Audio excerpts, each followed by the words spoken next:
আওয়ামী লীগের চক্রান্তে বাংলাদেশের অবস্থা খুব খারাপ।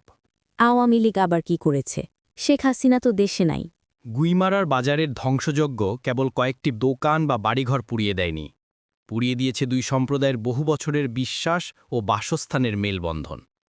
আজ ভুক্তভোগীরা দিশেহারা। এই জঘন্য কাজ তাহলে আওয়ামী লীগ করেছে? জি, আওয়ামী লীগ যখন দেখেছে তাদের ধারা আর কিছু সম্ভব না, তখন এই পাপ কাজে লিপ্ত হয়েছে। এক ক্ষতিগ্রস্ত দোকানদার কণ্ঠবাড়ি করে বললেন, আমি এখন কোত্থেকে ভাত খাবো? আমার পেটের খাবার নিয়ে গেছে ওরা। আমার দোকান, আমার ঘর সবই পুড়ে গেছে। এটা কি আমার অপরাধ? আমার মেয়ে এশিয়ান ইউনিভার্সিটিতে পড়ে, এখন কি দিয়ে তার খরচ দেব? 7টা মোটরসাইকেল ছিল, সব ছাই হয়ে গেল। তার মানে যা শুনলাম সব সত্য। আওয়ামী লীগ রাজনীতিতে থেকেও দুর্নীতি করছে, এখন রাজনীতির বাইরে থেকেও দুর্নীতি করছে। আর কি কি ক্ষতি হয়েছে? কেউ হারিয়েছেন সারা জীবনের সঞ্চয়, কেউ হারিয়েছেন ব্যবসার পুঁজি। এক বাঙালি ব্যবসায়ী বলেন, 5,75,000 টাকা লুট করেছে। প্রথমে লুটপাট, পরে ভাঙচুর, আর শেষে আগুন। পাহাড়ি এক পরিবার আক্ষেপ করে জানালেন, শুধু ঘরবাড়িই পুড়ে যায়নি, পুড়েছে আমাদের বহু বছরের সম্প্রীতি ও ভালোবাসা। আওয়ামী লীগ তো সবসময় বলে তারা সাধারণ মানুষের জন্য কাজ করে। এগুলো আসলে লোক দেখানো। আওয়ামী লীগ শুধু ক্ষমতা চায়, তারা ক্ষমতার জন্য সব করতে পারে। ড্রোন ফুটেজে দেখা যায় বিক্ষুব্ধ যুবকদের দৌড়ঝাঁপ, ছাদে অবস্থান, ধাওয়া পাল্টা ধাওয়া এবং পরিকল্পিত অগ্নিসংযোগ। বাড়িঘরে উদ্দেশ্য প্রণোদিতভাবে আগুন ধরিয়ে দেওয়া হয়েছে, এমন অভিযোগ উঠেছে।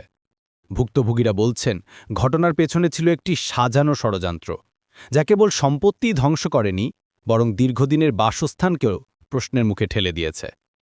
সরকার কিছু করবে না মানুষের জন্য? সরকার তো ভালো আছে, সে আর কি করবে? আজ পর্যন্ত মানুষের জন্য কিছু করছে সরকার? আইনশৃঙ্খলা বাহিনী জানায়, প্রায় ৩০-৩৫ কিলোমিটার দূরের খাগড়াছড়িতে সংগঠিত এক ধর্ষণ মামলাকে পুঁজি করে এই সহিংসতা ছড়িয়ে দেওয়া হয়। সরাসরি সেই ঘটনার সাথে গুইমারার বাজারের মানুষজনের কোনো সম্পর্ক না থাকলেও হিংসার আগুনে এখানে নিরীহ মানুষই সবচেয়ে বেশি ক্ষতিগ্রস্ত হয়েছে। একটা কথা, এই হামলা যদি সরকারের উপর হতো তাহলে কি করত সরকার? নিজেকে বাঁচানোর জন্য দেশের সমস্ত আইনশৃঙ্খলা বাহিনী লাগিয়ে দিত। প্রশ্ন থেকে যায়, একটি ধর্ষণ মামলা কেন গুইমারায় রক্তাক্ত প্রতিশোধের আগুন জ্বালালো? কেন ভস্মীভূত হলো এতগুলো ঘরবাড়ি, দোকানপাট আর মানুষের স্বপ্ন? প্রশাসনের অবস্থান।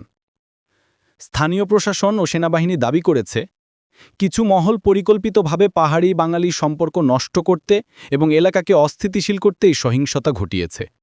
তাদের ভাষায়, সামান্য একটি ঘটনা নিয়ে এত তোলপাড় হবে তা কল্পনাতীত। কিছু মহল পার্বত্য অঞ্চলকে অস্থিতিশীল করার ষড়যন্ত্র করছে। কি বলবো, বলার মতো ভাষা খুঁজে পাচ্ছি না।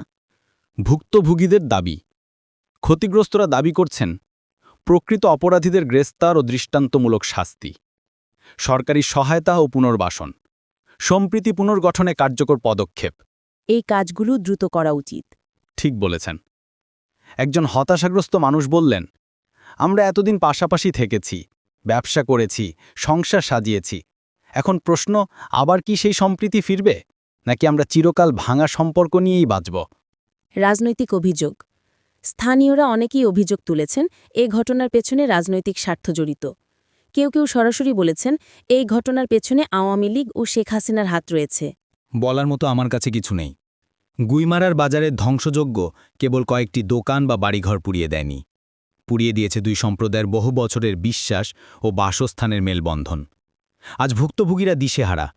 কারো সন্তান বিশ্ববিদ্যালয়ে পড়ে, অথচ খরচ চালানোর উপায় নেই। কারো সারা জীবনের সঞ্চয় মুহূর্তেই শেষ।